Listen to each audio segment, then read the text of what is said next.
Worlds in Motion, the Age of Exploration. In this chapter, the Ice Age brought humans to America by creating the Beringia Bridge to Alaska. As the Ice Age ended and temperatures rose, farming became a central part of life. Full-time farming as an occupation came about around 8000 BC due to protein-rich crops such as wheat, barley, and peas.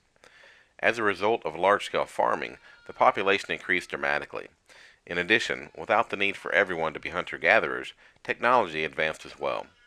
In 2000 BC, the first technologically advanced society was created that stretched from the Rio Grande to today's Panama, which included such things as complex architecture, large ceramics, forges, irrigation techniques, and advanced record keeping. A few of the major civilizations that existed in this area included the Mayans and the Aztecs. In the 15th century, Europeans attempting to expand their travel finally had the ability to travel far from home in large numbers through the invention of the printing press, which allowed for the creation of maps and text available from the travels of and inspiration of Marco Polo. Other advances which helped the travel were the creation of lighter and faster ships such as the caravel, invented by the Portuguese.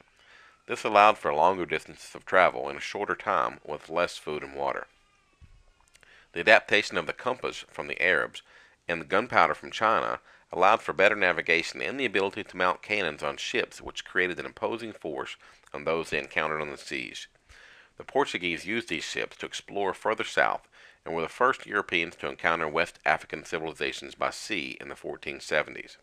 By the 1480s, they had rounded the southern tip of Africa, which was a trading post called the Cape of Good Hope, which allowed further travel into Asia to establish commerce.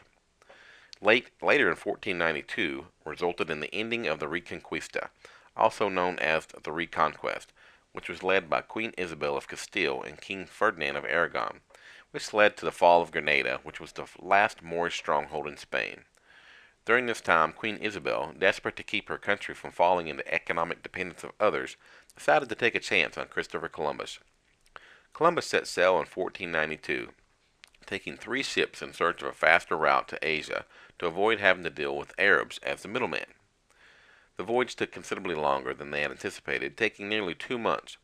When they finally landed in the Caribbean on October 12th of 1492, they called it San Salvador. After about a year, Columbus returned to Spain with some Indian slaves, gold, jewelry, wild cotton, and exotic birds.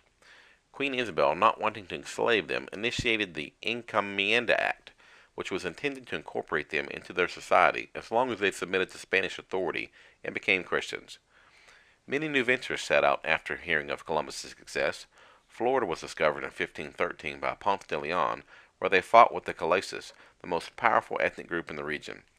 Later in 1519, the Spaniards, led by Hernando Cortez in search of riches, finds the Aztec capital with the help of Malinche, who was obtained as a peace offering from the Mayas after several successful attacks. Several months were spent in the Aztec capital as Cortez speaks with the leader, known as Montezuma. The Spaniards were given large sums of gold during these talks, but to no avail, as battle eventually broke out and Montezuma was taken as prisoner. Initially, the Aztecs successfully fought back the Spaniards, but not until Montezuma had lost his life. The Spaniards retreated to Tlaxcala, who were longtime enemies of Aztecs, and waited for reinforcements. It was during this period of time when smallpox was introduced into Mexico, which decimated much of the region and helped the Spaniards to ultimately defeat the Aztecs. After the Spaniards conquered Mexico, they returned to Florida. Many ventures were led by several men, but the one who left the greatest mark was Hernando de Soto. Through his many battles, many chieftains were killed, and settlements were unable to fully recover from loss of life through disease and battle and the ability to produce enough food surpluses and build great towns. The Spaniards suffered too, as only about 300 made it back to Mexico, with Hernando dying as well. Many changes came about the Spanish conquest, and the lands were changed dramatically through the introduction of new diseases as well as plants and animals, which trampled native grasslands and Old World crops, which took over many acres with their cultivation. The introduction of new plants and animals sometimes had negative effects on native farms and their ecosystems, but some things actually had positive effects, such as when the American Southwestern and Plains Indians took to horses, which changed their lives forever.